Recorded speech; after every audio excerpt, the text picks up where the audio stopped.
veritat, el documental una mica accidental va ser aquell dia, esperem que avui es comporti millor la informàtica i no tinguem problemes. Quan projectar el documental vam xerrar una mica i avui el plantejament és diferent. Anem a fer una passejada per la història de les dones. Quan nosaltres ens plantegem per què n'hi ha un dia 8 de març per a reivindicar els drets de les dones, puguem pensar i perquè no tenim els mateixos drets que els homes, o fins a quin punt els tenim o no, o des de quin moment de la història ha hagut un canvi i nosaltres no teníem els mateixos. El primer de tot dir-vos que anem a parlar d'història.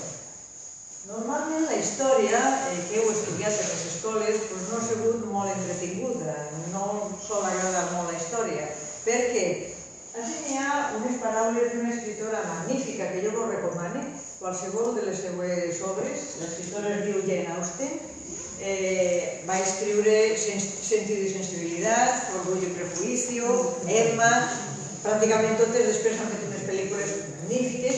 És una escritora molt bona. Ella escriu novel·les, però totes les novel·les que ella escriu, encara que són del segle XIX, tenen un punt feminista. Entonces, ella comença una i diu: la història és un diàleg entre una dona i un home.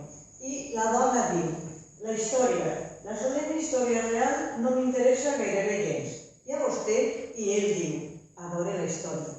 I ella contesta: quina enveja que et dona.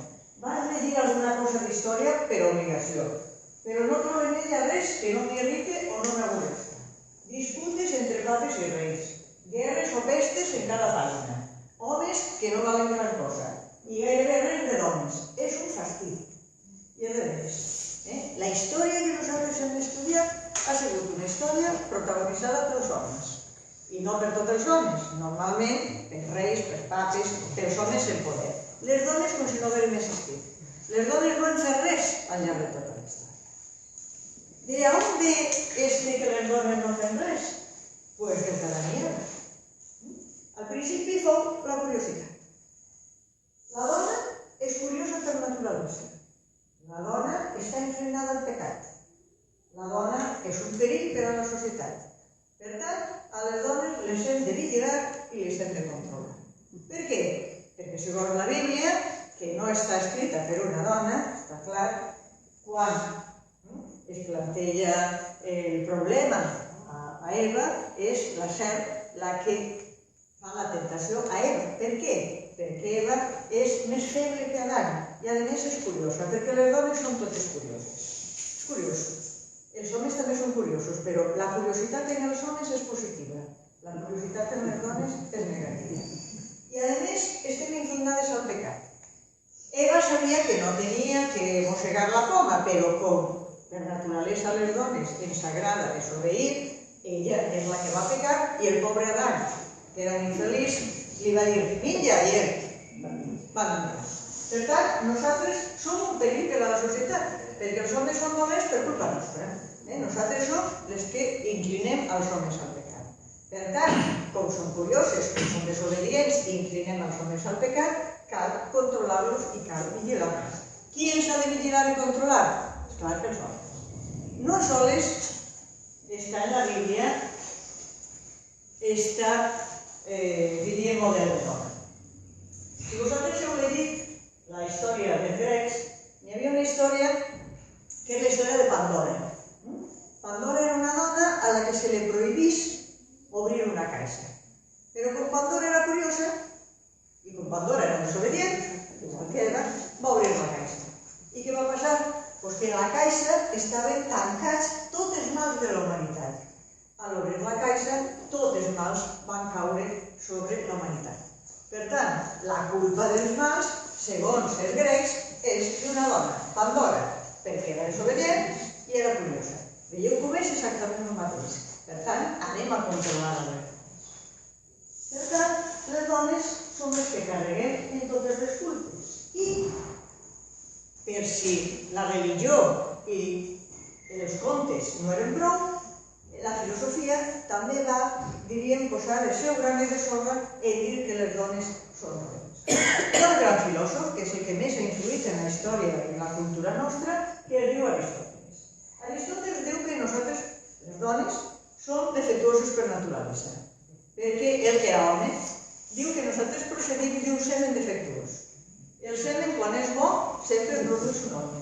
El semen, quan és defectuós, sempre produeix un home. Això ho diu Aristòteles, no m'ho estic inventant, i fins i tot us pugueu llegir en les seves. Tenint en compte que Aristòteles és dels que més, filòsofos que més ha influït en la nostra cultura, el fet que ella diga que som per naturalesa defectuoses ja va crear tota una corrent en la qual la superioritat és de l'home. Aristòteles també deia una cosa molt interessant, que diu que a la dona només li cal a l'home per a la procreació. És a dir, l'home no té una dona, per almenys fins ara no podia tindre fills. Que a tot el més, un home sempre és millor que una dona. Per tant, diríem que està establint les bases d'una diferència. L'home és superior, la dona és inferior. I a més diu, com són diferents, cal una educació diferenciada. Per tant, els homes seran educats per la superioritat i les dones estaran educades per a ser obedients, per a no ser curioses i per a fer-li cas al camp. Però les dones hem anat sempre contradient el que diuen els homes. Aristòteles dia que les dones eren defectuoses. Aristòteles dia que no tenien capacitat intel·lectual. I al mateix temps que ell dia això, n'hi havia dones com Diòtima de Mantinea, com Safo de Lesbos o com Hipàtia d'Alexandria. Hipàtia d'Alexandria era una filòsofa que igual heu vist una pel·lícula que va fer Amenábar, que és Ágora, en la que s'explica com ella era l'única dona que damunt tenia escola i la van matar. Diòtima de Mantinea era la mestra d'un altre gran filòsof que va ser Sòcrates. I Safo de Lesbos era una poeta, una de les primeres dones que va escriure poesia i que, a més, ara està de moda Lesbos. Lesbos és una illa grega en la qual Safo tenia la seva escola. En els grecs, en la tradició grega, les relacions entre homes estaven ben vistes, és a dir, la homosexualitat estava consentida i, sobretot, és una cosa que ara ens crida molt l'atenció, però la cultura va canviant i va avançant. En aquell moment, estem parlant de la cultura grega antiga, hi havia relacions sexuals entre els mestres i els alumnes. Bé, doncs, Safo també tenia relacions amb les alumnes. D'ahí que lesbianisme, que és, com es diu, les relacions entre dones, vinga precisament de Lesbos, que era la illa en la qual Safo tenia la seva escola. També, quan una dona s'enamora d'una altra dona, es diu l'amor sàfico. Sàfico ve de Safo, de Lesbos, que és la poeta. Per tant, mentre Aristòteles diu que les dones no puguem crear, que no tenim capacitat, hi ha tota una sèrie de dones que van dient, doncs, vostè dirà el que vulgui en la teoria, però nosaltres demostrem en la pràctica que puguem ser científiques, que puguem ser filòsofes i que puguem produir literatura i debat. Arriba la modernitat. Una persona molt volguda, que jo me l'aprecio molt, que tots conegueu, que és Juan Luis Vives. Juan Luis Vives, que era valencià, és un gran filòsof, és un gran pedagog, però en el tema de les dones continuen dient el mateix. La dona és d'una condició diferent i menys perfecta que l'home. Que és diferent, tots estem d'acord. El problema és quan diuen que l'home és superior i la dona és inferior. Juan Luis Vives defensava també aquesta inferioritat natural de les dones. I demanava que fossin instruïdes, és dels primers que demanen que fossin instruïdes. Quina diferència n'hi ha entre instrucció i educació? Educació, al llarg de la història, s'entenia com donar normes i valors. Per tant, les dones eren educades per a transmetre les normes i valors als fills. Però instruir volia dir ensenyar cultura, escritura i càlcul. Això és el que ja es dia que les dones no haurien de ser instruïdes. I Juan Luis Vives diu que sí. És dels primers grans autors que defensa la instrucció de les dones. Les dones sí que han de ser instruïdes. És bo que les dones siguin instruïdes. Però han de ser instruïdes igual que els homes? No. Les dones tenim un límit, que és la virginitat. Quan Luis Vives parla de la virginitat, no parla de la virginitat física, parla de la virginitat mental. Diu que n'hi ha molts temes, sobretot de caràcter sexual, que les dones no han de conèixer. Que la ignorància en els temes de la reproducció i en els temes sexuals és bona per a les dones.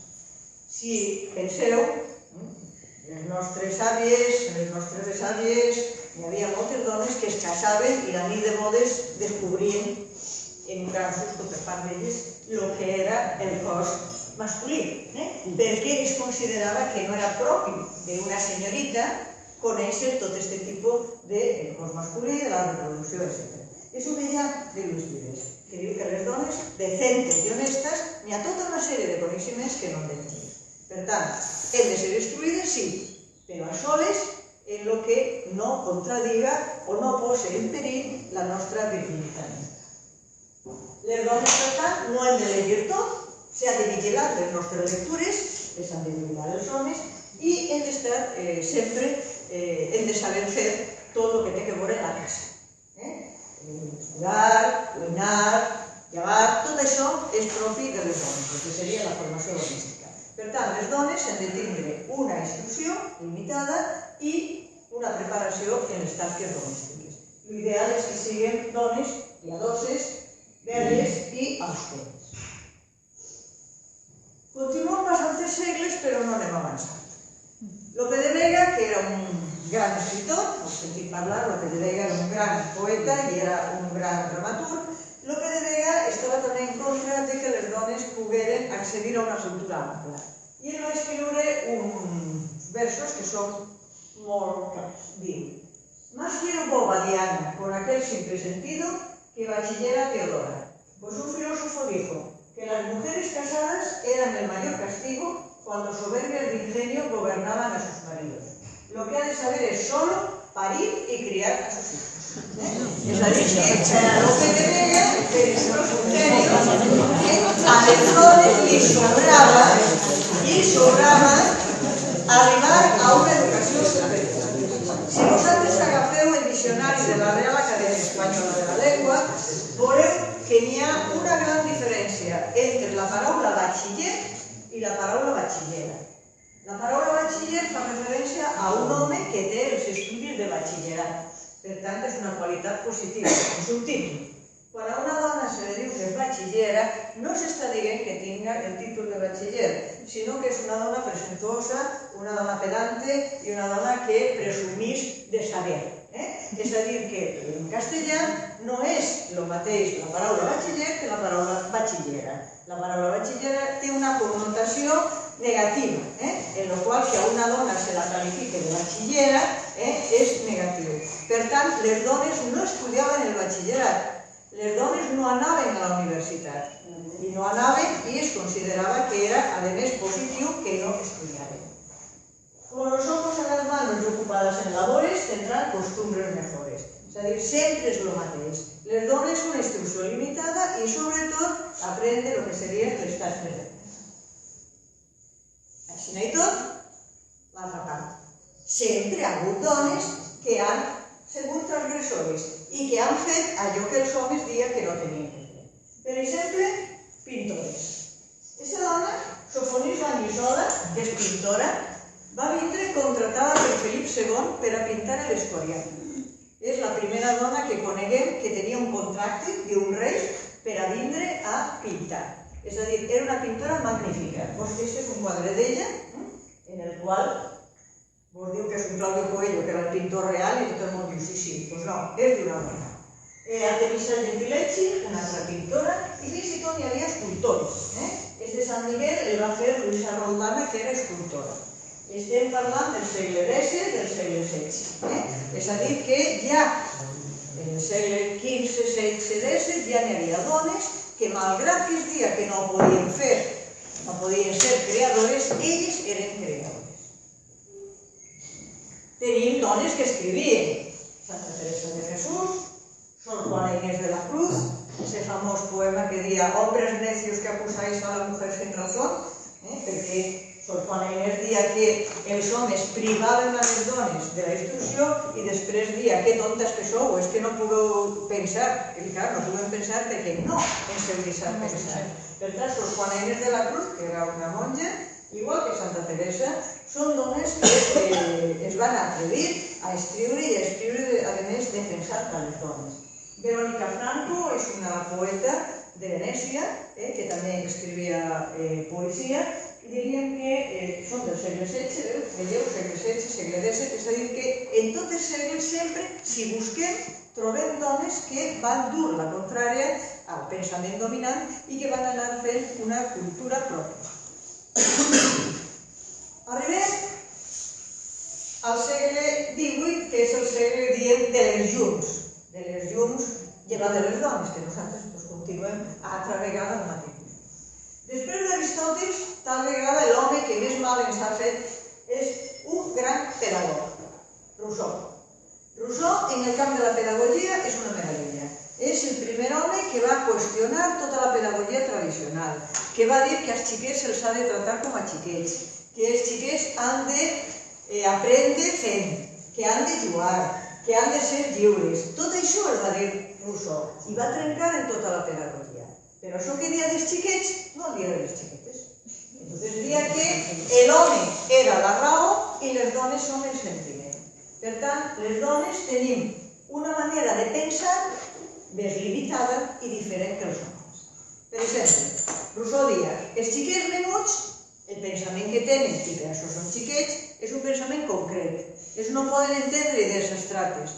Tot el que entenen és referit a algo concret. Però les dones igual. Les dones tenim el mateix pensament que els xiquets.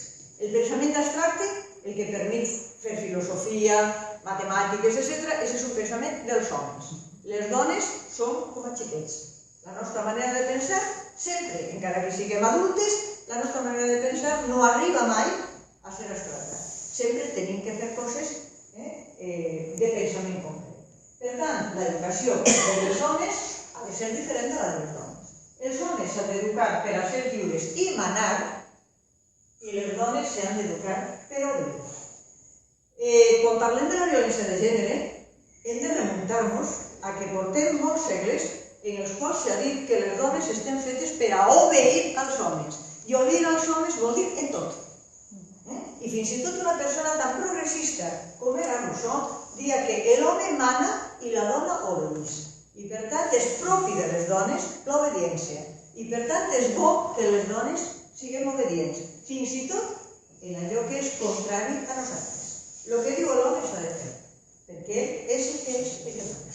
Per tant, no és broma. Moltes vegades quan es diu de lluitar contra la violència de gènere, s'ha de lluitar tenint en compte que portem segles i segles aprenent que nosaltres hem d'obeir i que nosaltres sempre hem de ser resignades i nosaltres hem d'aguantar i que és propi de les dones aguantar, obeir, ser silencioses, no dir a ningú, tragar-lo tot i, diríem, no dir a ningú, no fer públic tot allò que estan fent-nos encara que siga públic. Per tant, Rousseau ens educava per a ser submises, per a obeir, per a tindre una formació domèstica, com tot el món, cuina, cosir, contes, i després algo d'educació artística, l'educació religiosa, molt important, i en canvi, en la intel·lectual, sempre el mateix. Llegir, escriure i comptar, lo bàsic. I este és un dels més grans pedagogs que avui continuava dient que les dones en llegir, escriure i comptar ja tenen. Ho podeu pensar? N'hi ha gent que diu, és que Rousseau és fruit del moment, no podia pensar d'altra manera. Si tots els homes pensaven així, ell tenia que pensar així. Doncs casualment, no tan casualment, n'hi havia una dona que el va rebatre absolutament tot. Bé, la majoria de les persones sabem qui és Rousseau. La majoria de les persones no sabem qui és Mary Wollstonecraft, que és una dona que en la mateixa època de Rousseau li va demostrar que les dones eren iguals, tenien les mateixes capacitats que els homes. Que el que ell dia era fruit de que ell era un home i que continuava defensant els privilegis dels homes, però que des del punt de vista de la raó i de l'experiència no es podia demostrar mai que les dones eren inferiors als homes. Per tant, és una dona del mateix temps que Rousseau que diu la dona que està demanant Rousseau no existeix. Homes i dones al néixer són iguals. És la societat la que no està diferent. És a dir, n'hi haurà homes més intel·ligents i dones menys intel·ligents, però no pel fet de ser home o dona, sinó que com a persones tots no tenim les mateixes capacitats. Quan es diu que el conjunt de les dones és inferior al dels homes és perquè se'ns ha educat per a ser inferiors. Per tant, no es pot demostrar que a l'hora de néixer n'hi hagi diferències intel·lectuals ni de capacitat entre homes i dones. Miri-vos com clar dia que la dependència de les dones no és natural. Les dones som obedients i som dependents perquè ens han educat per a ser obedients i per a ser dependents. Si a nosaltres ens haveren educat per a ser independents econòmicament, afectivament, nosaltres seríem independents. Però com des de sempre se'ns ha dit que som dependents, se'ns ha educat per a ser. Per tant, miri-vos com clar dia que havia que fer un model educatiu igual. Educar igual als homes que a les dones, de manera que cada un poguera expressar les seues capacitats, poguera desenvolupar-se al màxim, independentment del gènere, de ser home o de ser dona. Cada un, com a persona que som, hauríem de desenvolupar-nos al màxim. I per això ell és de les primeres que demana una educació pública, perquè considera que l'educació pública, la que dona l'Estat, és la que garanteix que tots i totes tenim una educació en igualtat de condicions. Ella demana una educació gratuïta i demana una coeducació. És a dir, que estem en el segle XVIII i ja hi ha una persona que està demanant el mateix que estem avui en dia. És a dir, que sempre ha hagut persones que tenien molt clar per on hi havia problemes i com havien de solucionar. Bé, arribem al segle XIX i al segle XX i apareixen els grans debats. Els grans debats en els quals anem a haver una gran mobilització de dones al voltant de tres temes. Un que seria el del sufragi, el tema del vot, un altre del treball i un altre, que és el que més anem a detindre-nos, que és el de l'educació. El primer és la conquesta de la ciutadania. Així en Espanya, els homes, des de final del 18, ja podien votar. Les dones no podien votar únicament per fet de ser dones. Quan es parla del sufragi universal, les dones no podien votar. Quan es proclama la Segona República, una de les reivindicacions que apareix és la de que les dones puguen votar.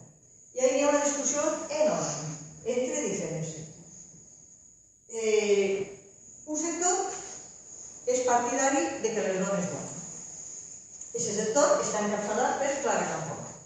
Clara Campoamor és una diputada que defensa que homes i dones, com a persones, tenen dret a votar. Per tant, el vot és un dret de la persona. Després cada persona votarà dretes, esquerres o no votarà, però això és una decisió de la persona. Per tant, les dones, com a persones, han de tenir dret al vot i se li ha de concedir ja. Front a aquesta postura de Clara Campoamor estava la postura de Victoria Kent, que també era diputada. És a dir, en les Corts Constituents hi havia tres dones. I vostès, aquestes tres dones, dos, estaven una enfront de l'altra. Però Victoria Kent no dia que les dones no tenien dret a votar, sinó que les dones en aquest moment no tenien capacitat crítica, capacitat, autonomia per a votar. Per tant, el que havia que fer era educar-les i després donar-les el dret al vot. Per tant, quan es diu que Victoria Kent estava en contra del vot de les dones, no és que estiguera en contra. Ella no dia que les dones no tenien que votar, sinó que en aquest moment, en l'any 31, per a la república seria roïn, seria dolent, seria contraproduent que les dones votaven. Per tant, Victoria Kent dia, ara no li donem el vot. D'ací uns anys, quan les dones estiguen educades, quan vegin el bona que és la república, li donarem el vot. Al costat de Clara Campoamor estava la dreta. Per què estava la dreta? No perquè la dreta considerara que era un dret de les dones votar, sinó perquè pensaven que la influència que tenia l'Església per les dones, damunt de les dones, anava que les dones votaren a la dreta. Per tant, els interessava el vot. No defensaven la dona com a persona votant, sinó la dona com a partit que anava a votar a la dreta. A l'hora de votar, mireu com estaven els vots. 161 a favor, 121 en contra i 188 abstencions. Qui va votar a favor de que les dones espanyoles en l'any 31 tingueren dret al vot, fossin ciutadanes i votaren igual que els homes? Van votar els socialistes, una part de socialistes, perquè el Partit Socialista Obrero Espanyol que formava part de l'Internacional Socialista, tenia l'obligació de defensar el vot de les dones. Per tant, una part de socialistes van votar a favor. Una altra part important va ser dels conservadors, perquè pensaven que anaven a votar-los a ells, i una altra dels nacionalistes. Nacionalistes tant de dretes com d'esquerres. Esquerra Republicana, que estava en aquell moment, l'òrgan en Galícia, o el PNV, basc, que no era un partit d'esquerres precisament. Qui va votar en contra? En contra va votar els radicals, que era el partit de Clara Campoamor. Clara Campoamor és un exemple per als polítics actuals. És una persona que va defensar en contra de lo que deia el seu partit el que ella considerava que era millor per al conjunt de la població. És a dir, el seu partit deia que havia que aplaçar el vot perquè no anaven a votar-los a ells. I ella deia, per damunt dels interessos del partit estan els interessos del conjunt de les dones. Per tant, jo vaig a votar. I ella sabia, com després la història va demostrar, que s'havia acabat la seva carrera política. Ningú partit la va voler. És a dir, el defensar el vot de les dones per a Clara Campoamor va suposar la seva mort com a política. No va tornar a tindre, no va ser diputada i ningú partit va voler que estiguera en les seues llistes perquè consideraven que aquesta defensa que havia fet com a partit no es beneficiava. El Partit Republicà Socialista, que era el de Victoria Kent, va votar en contra, i Acció Republicana, que era el partit de Manuel Azaña, també va votar en contra en el sentit d'aplaçar. Entre les 188 abstencions va haver alguns destacats membres del Partit Socialista Obrero Espanyol, que estaven en contra de que les dones votaren en aquest moment, però per no trencar la disciplina del partit, el que van fer és no anar a ser diàleg. En el qual no van votar ni a favor ni en contra, no van votar. És a dir, que quan a vegades es diu, perquè no sé si ho he llegit, és que les dones en Espanya van votar gràcies a la dreta, no gràcies a l'esquerra, això no és real. És a dir, la dreta va donar suport perquè els interessava, però realment va ser des de l'esquerra on es reconeixia el dret de les dones a votar. I sí que és de veres que Indalecio Prieto, per exemple, estava en contra de que les dones votaren en aquest moment. Manuel Azaña també estava en contra. Gregorio Marañón, és a dir, republicans i republicans d'esquerra, molt importants, pensaven que en aquest moment no era bo i per tant van votar. En aquest moment nosaltres vam ser l'avantguàrdia del no. La Segona República va ser l'època en la que nosaltres estàvem, diríem, érem model per a tot el món. Encara que vos parega una mica estrany, així vos he posat una llista dels anys en els que les dones han aconseguit el vot. Mireu, Portugal en 1974. Portugal va tindre el mateix debat que nosaltres, però Portugal tenia la república abans que nosaltres. I en aquest debat que van tindre les portugueses va ser exactament igual que el nostre. I van dir, anem a aplaçar fins que les dones estiguen educades. Mentre estaven esperant, el senyor Salazar va donar el cop, va fer una dictadura i van estar els anys 30, 40, 50 i 60 esperant per votar. O sigui que fins la revolució d'esclaves, que va ser en l'any 74, les dones portugueses no van ser ciutadanes. Però fixeu-se, Suïssa,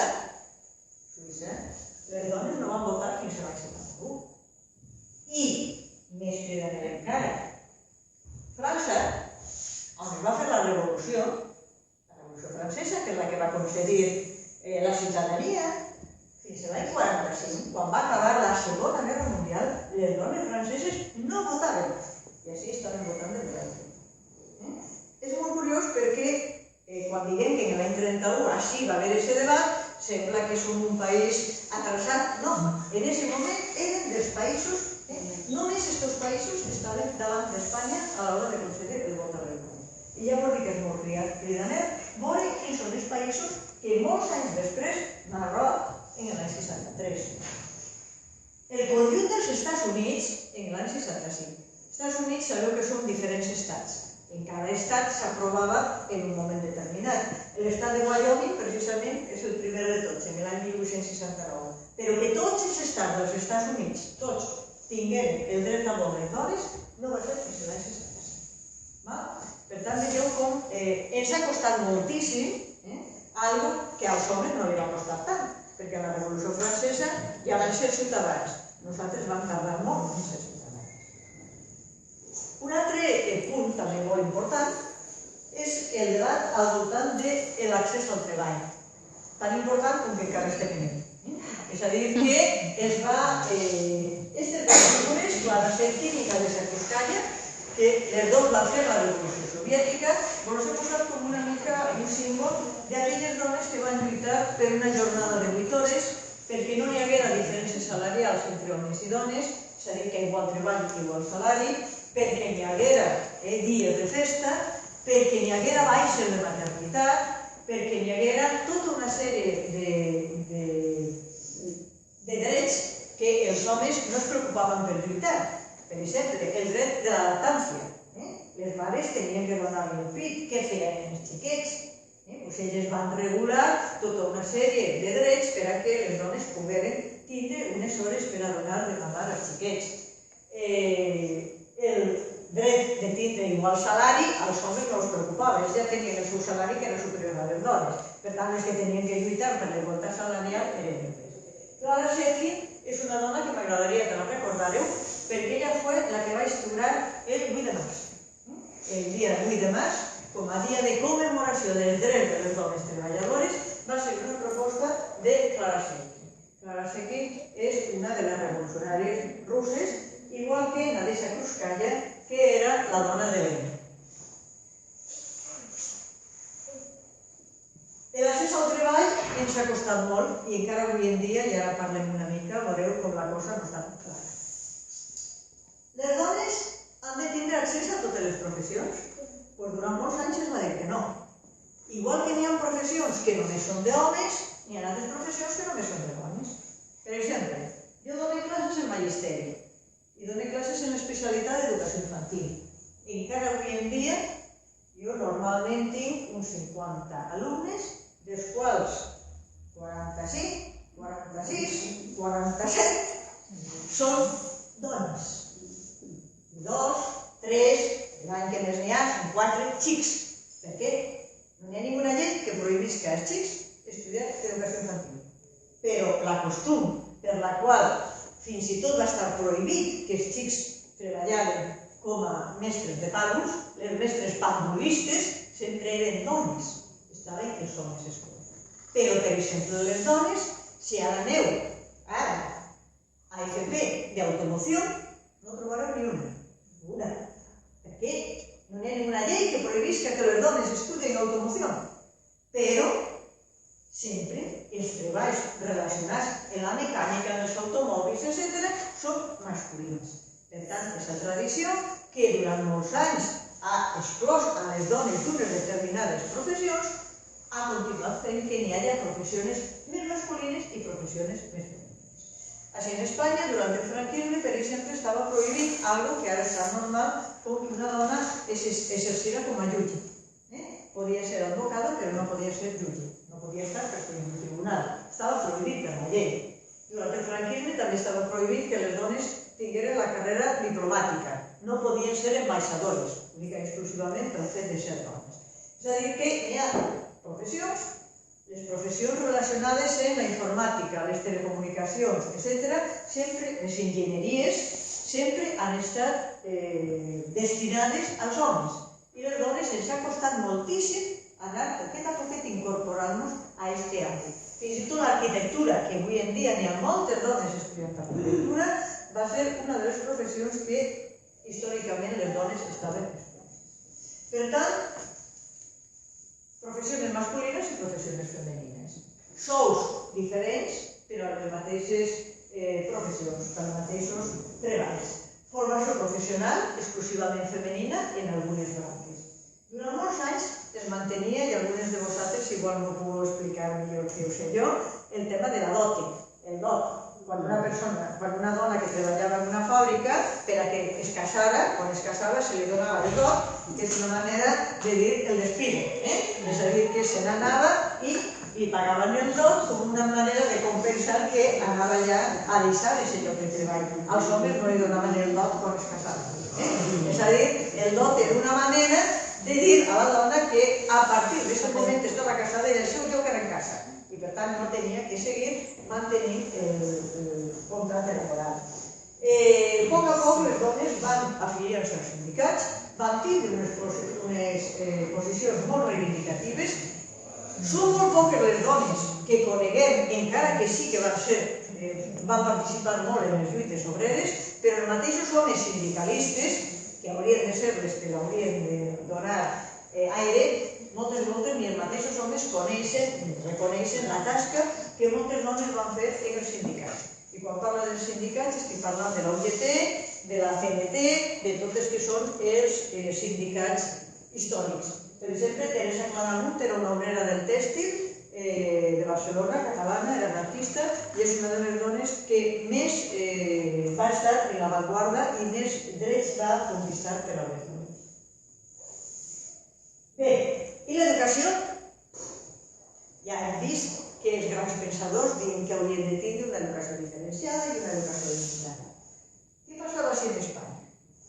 En Espanya diria que fins a l'any 1857, que no fa molt, que es va aprovar una llei que es deia la llei Moyano, la situació de les dones era francament negativa.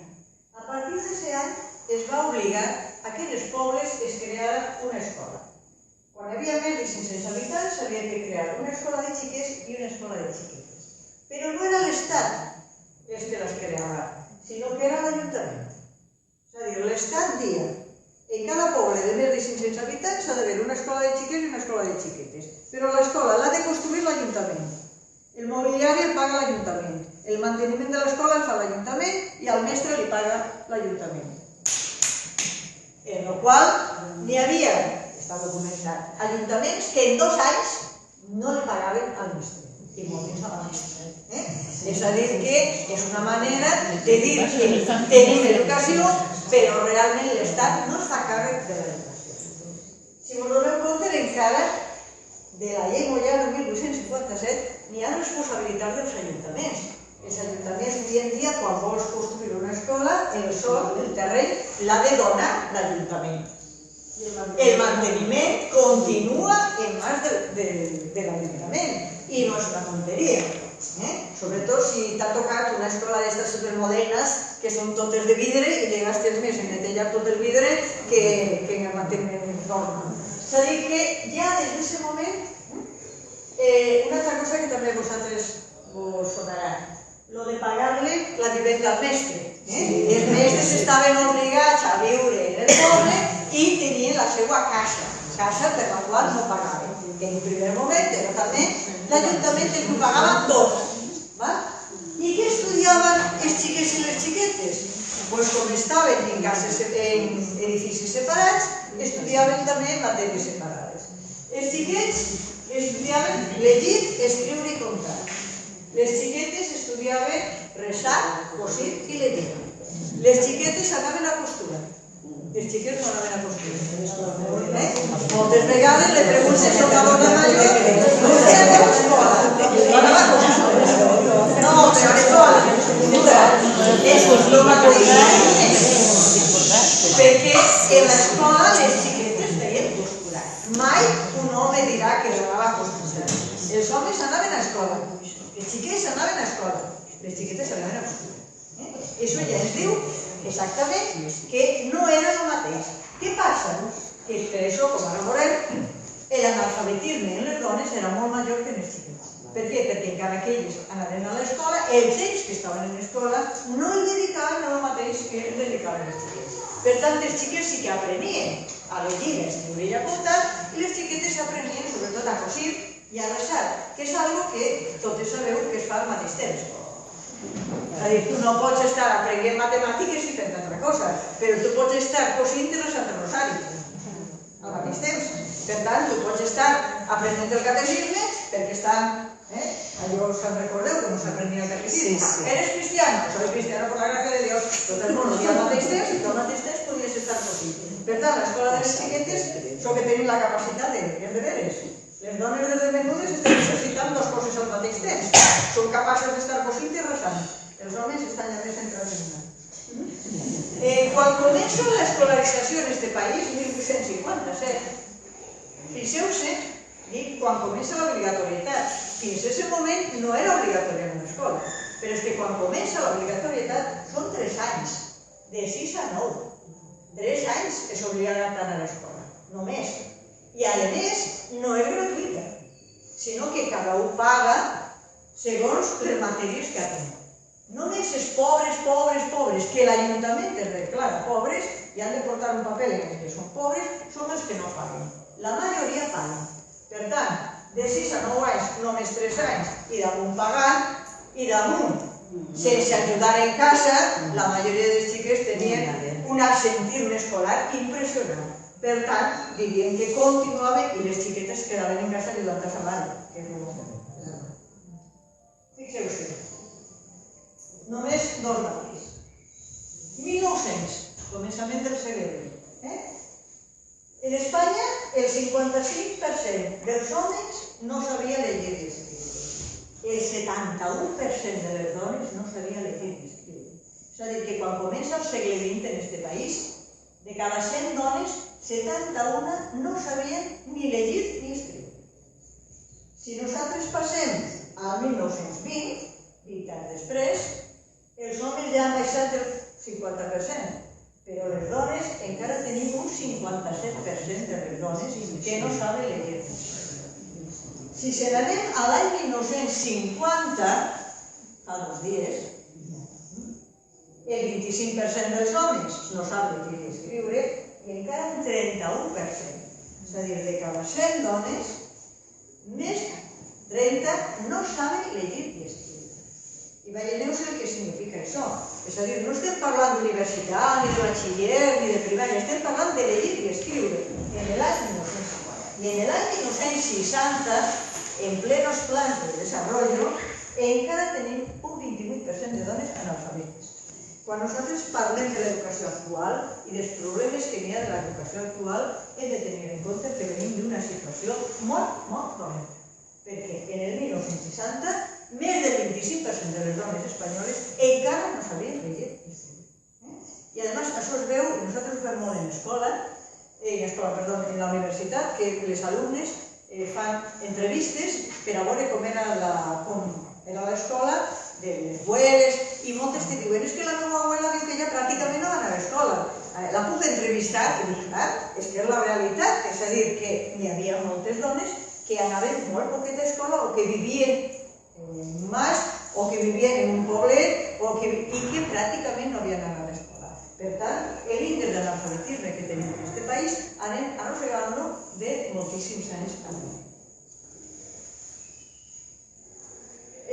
Perquè tingueu una altra idea, fins a l'any 1910, fa 100 anys, les dones no es podien matricular ni en el batxillerat ni en la universitat si no demanaven un permís especial.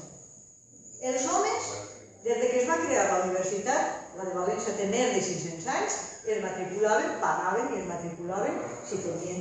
Les dones no. Les dones tenien que demanar un permís especial al rector de la universitat per a que les permetira estudiar. Fins a l'any 1910, acabem de complir 100 anys, les dones en Espanya no hem pogut anar a l'institut ni hem pogut anar a la universitat si no teníem un permís especial per cada una de nosaltres. És a dir, que cada una que volia matricular-se tenia que demanar aquest permís. Per tant, diríem que tenim una història molt curta d'accés de les dones en Espanya al que seria el batxillerato i a la universitat. Així tenim una amiga nostra, doña Manuela, la primera dona valenciana que va aprovar el batxillerat és Manuela Solís. El va aprovar en 1882. Fins a aquest moment no hi havia ninguna dona en València que tingués el batxillerat, que era estudiant de València. I aquesta dona també, doña Manuela, al tindre el batxillerat va poder llicenciar-se en Medicina i va ser doctora en Medicina. La primera dona metge que va estudiar en València i que va tindre el títol en València, doña Manuela. Imagineu-vos que és pràcticament final del 1905, fa 100 anys. Fins fa 100 anys no hi havia ninguna dona en València que hagués estudiat per a ser metge. Imagineu com estem. A poc a poc van anar estudiant el magisteri, van estar estudiant el batxiller i van anar a fer d'estudis que es consideraven propis de dones, el comerç, les biblioteques. administració, idiomes... El moment en què canvia tot, ja hem comentat abans, és la Segona República. El moment en què arriba la Segona República apareix un nou model de dona. La dona moderna, que és una dona independent i una dona que té autonomia econòmica, autonomia cultural i que va accedir a poc al camp públic. Mireu les cròniques. Aquestes són dones dels anys 30 que jugaven al futbol, mireu així, i l'equip de futbol del Barça. Bueno, el Barça, que sàpiga que als anys 30 el Barça tenia el seu equip femení de dones que, ahí les veieu, hi havia dones nadadores de la campiona d'Espanya. Este tipus de banyador després en el franquisme estaria prohibit. En el franquisme es posaria una faldeta ben així i este tipus és molt desfensat. I així estan dones fent atletisme. És a dir, que és un moment en el qual les dones van incorporant-se a l'exercici físic, a qualsevol tipus d'exercici físic. Fins i tot algo molt curiós. Al mateix temps que els primers aviadors va haver primeres aviadores. En Espanya, les aviadores, poquetes, els aviadors també, és algo... Esta dona era valenciana, es deia Pepita Colomer, i és de les primeres dones que van ser pilotes d'aviació. I hi havia una bona colla de pilotes, de dones que eren pilotes. Esta Lili Álvarez, que jugava al tenis. Així teniu dones, també dels anys 30, que van accedir al camp de la cultura. Hildegard, Magda Donato era periodista, María Zambrano, una de les grans filòsofes que tenim, Hildegard, que era novel·lista i escritora, i tres dones que segurament als seus homes els conegueu, però que dissortadament elles eren unes dones meravelloses i s'han quedat com la dona D. Totes conegueu a Juan Ramón Jiménez, veritat? Premio Nobel, Platero i jo... Bueno, doncs la dona D, Juan Ramón Jiménez, era Zenobia Camprubí. Zenobia Camprubí era una dona en una formació extraordinària, tan extraordinària que tota l'obra poètica de Rabindranath Tagore la va traduir al castellà Zenobia Camprubí. Segurament conegueu a Rafael Alberti, el poeta. La dona de Rafael Alberti era María Teresa León. María Teresa León era una escritora que era famosa antes de Rafael Alberti. Quan Rafael Alberti va començar a relacionar-se amb María Teresa León, la famosa era ella. I després, jo no sé si heu llegit de Rafael Alberti, per exemple, L'Arboleda perdida, és molt famós. Jo vos recomano Memòria de la melancolía de María Teresa León, que és una història de la república, la guerra i l'exili, des del punt de vista d'ella, i és una meravella de com està escrita i de com ho conta. És, diríem, una de les millors llibres que s'ha escrit sobre tot com va ser la guerra i com va ser l'exili. I així tenim a dos senyors, una miqueta raros, era por Él és Ramón Menéndez Pidal i ella és María Golding. Ramón Menéndez Pidal era un dels homes que més va estudiar el romancero espanyol.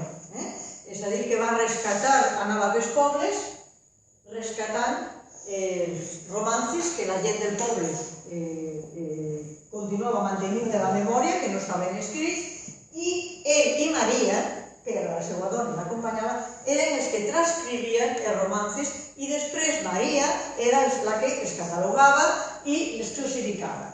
De manera que el treball posterior que feia ell no podia fer-lo si abans ella, que era llicenciada en filosofia, de les primeres dones llicenciades en filosofia, no ho havia fet. A la història ha passat Ramón Menéndez Pidal i no ha passat Maria Golding perquè era la dona de Ramón Menéndez Pidal. Les grans conegudes, les pintores. Hem tingut pintores magnífics. Esta és Remedios Varó. Mireu, quin tipus era surrealista total. És graciosíssima. Esta que és la de la monja, que va en la bicicleta i totes les xiquetes van darrere, les xiquetes d'uniforme, totes en bici. És una dona que fa sempre uns quadres molt de l'estil, diria, de Dalí. Molt surrealista, com si fossin somnis. Té un color extraordinari. Remedios Varó no és coneguda. Manolita Ballester, la nostra Manolita Ballester. Manolita Ballester és una pintora magnífica, que tampoc la coneguem, perquè és la dona de Josep Renau. I com Josep Renau és el gran fotomontador, pues Manolita Ballester se ha quedat a l'ombra d'ell. Si teniu oportunitat, estos dies estan en València, capital, en el Movil, en el Museu de la Il·lustració, estan fent una exposició en la que s'exposen al públic aquests dos quadres de Manolita Ballester. Vos la recomano perquè l'exposició és magnífica i és una de les poques voltes que es poden veure al públic les obres d'esta pintora que era meravellosa. I tal vegada la més coneguda, que és Maruja Mayo. Maruja Mayo és una altra pintora també que té un color, una forma i una imaginació desbordant. Maruja Mayo era amiga de Buñuel, era amiga de Dalí, ella va exposar en París i a l'acabar la guerra es va tindre que exiliar i va desaparèixer. Però com veieu són dones que són pintores, que són periodistes, que són escritores, que estan entrant en tot el que seria la primera línia de la cultura. Eso s'acaba. Apareix la guerra i a l'acabar la guerra guanya el franquisme. Al guanyar el franquisme, Pilar Simó de Rivera queda com la cap de la secció femenina i la secció femenina és la que es va encarregar, junt a l'Església Catòlica, de l'educació dels dones. Ahí hi ha una frase en la que explica una mica quina seria el concepte d'educació que tenen per a les dones. Mucho más provechoso y práctico que saber demostrar que los tres ángulos de un triángulo valen dos rectos es para la mujer guisar un plato de patatas de 6 maneras distintas. Aquel problema no va a resolverle en la vida ninguna dificultad, en cambio la preparación de sus modestos manjares puede contribuir a aumentar la estima de su esposo, la gratitud de sus hijos y la paz de su alma. Vale, está bé saber cuinar de 6 maneras diferentes, pero también está bé saber demostrar que los tres ángulos de un triángulo valen dos rectos. Y estaría bé que els homes també sapigueren cuidar les creïlles de 6 maneres diferents i nosaltres, és a dir, que ahí veieu perfectament que hi ha una divisió. El pensament matemàtic, els coneixements matemàtics són bons per als homes, a les dones no els fan falta per res. Però és que als homes tampoc li fan falta res, és el que seria els coneixements domèstics. Per tant, els homes en casa no fan res. I em legitima el discurs de que l'home en casa no fa res perquè ja fa prou en el família. Bueno, és que sobre la esfera recordem que va ser l'educació del franquisme va tornar a les de sexes, els xics estaven en les aules, en les escoles, les xiquetes estaven en altres, es va tornar a estudiar en base a repetir facilitat i verbalisme, és a dir, parlar, se obliga a la asignatura de religió, se obliga a la moral catòlica, se obliga a les celebracions catòliques, per exemple, és molt comú que les comunions es feien totes del mateix conjunt, o algo que igual no sabeu, però que els mestres estaven obligats a anar en els xiquets a missa. En els anys 40 es va veure que hi havia molts mestres que el diumenge no anaven en els xiquets a missa i se les deia que com era que no anaven a missa, per la manera d'obligar-los a anar a missa és que els diumenges estaven obligats cada mestre a anar en els xiquets de la seva escola en corporació que es deia a missa. Per tant, els xiquets anaven en el seu mestre i els xiquets anaven en el seu mestre. Era una manera de controlar que els mestres anaven a missa i els mestres controlar que els xiquets anaven a missa. És a dir, que era l'obligació de la celebració catòlica. Se feminitza el currículum, ara veurem i hi ha un coneixement de tipus patriòtic. És l'època de les enciclopèdies que la majoria coneix. Què significa la feminització del currículum? Que les xiquetes estudiaven unes matèries que els xics no estudiaven. Les xiquetes feien labors, moltes labors, una vesprada sencera, 2 vesprades senceres, 3 vesprades senceres, les xiquetes sempre cosien i després en el batxillerat estudiaven economia domèstica, la famosa canastilla que havia que fer primer en paper de seda i després havia que fer algo en tela, no molt perquè si no, sobretot seria un desastre conjunt, per tant havia que estalviar la tela. Aprenien cuina però no cuinaven, És a dir, teníem un llibre de cuina i teníem una llibreta en la que copiaves recetes de cuina, però nosaltres no cuinàvem, o sigui que era un aprenentatge de la cuina teòric. I després la policultura, que era un altre llibre en el que apreníem a cuidar als xiquets sense haver vist un xiquet. Esto era només per a les xiques, el qual vol dir que els xics mai tenien que cuidar als xiquets, mai tenien que cuinar i tampoc que cosir. És a dir, és una divisió total de rols que es donava en el franquisme i es donava ja des de l'Estat. Ahí teniu, igual alguna conegueu, alguns dels llibres que nosaltres utilitzàvem. A mi l'economia domèstica sempre m'ha agradat molt, perquè el primer pla és una granera, o sigui, allà per motivar-te. De com podien haver posat un llit o haver posat unes fruiteres o alguna cosa, no. El primer que veus és la granera. Jo no sé si hi ha alguna gent a la que li agrada agranar. Te pot agradar més o menys cosir, te pot agradar més o menys cuinar, te pot agradar més o menys planxar, però el d'agranar com a creatiu no és, com a pesat, és prou primer sentit. Ja veieu que el primer que veu és la granera. El de policultura, uno de economia domèstica, este sí que és molt bonic, està la dona i les xiquetes estan cuinant, i després estarien els llibres de lectura, que eren diferents dels xiquets i els de les xiques. Per exemple, els xiquets tenien per a llegir Glòries imperiales. Nosaltres teníem Carmencita de viaje o Marisol o Fernández. Bé, totes les dones durant el franquisme van tindre relació en algun moment amb la secció femenina, perquè la secció femenina mantenia el model de dona de casa. En cada poble hi havia una delegada de la secció femenina, i després estava la provincial, i després estava ja Primo de Rivera, que era la delegada nacional. Estava la nacional, la provincial i la local. Estaven les càtedres ambulantes, que anaven als pobles durant 15 dies. Una càtedra era un ambulot que es desplaçava i durant 15 dies les ensenyava a les dones del poble a lo que era cosir, economia domèstica i curiosidades, és a dir, a ballar, etc. El servicio social, recordeu del servicio social? Sí. Servicio social per a la gent jove, que no sap el que és, era l'equivalent que teníem les dones als homes. Els homes feien el servei militar per a aprendre a defensar la pàtria en les armes i les dones feien el servicio social, en teoria per a defensar la pàtria dins de l'àmbit de defensa. El servei social eren 3 mesos de formació teòrica i 3 mesos de servei pràctic. Tu dius, bueno, què vaig a fer jo al servicio social?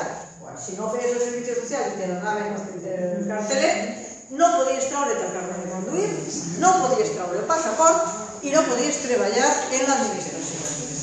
Per tant,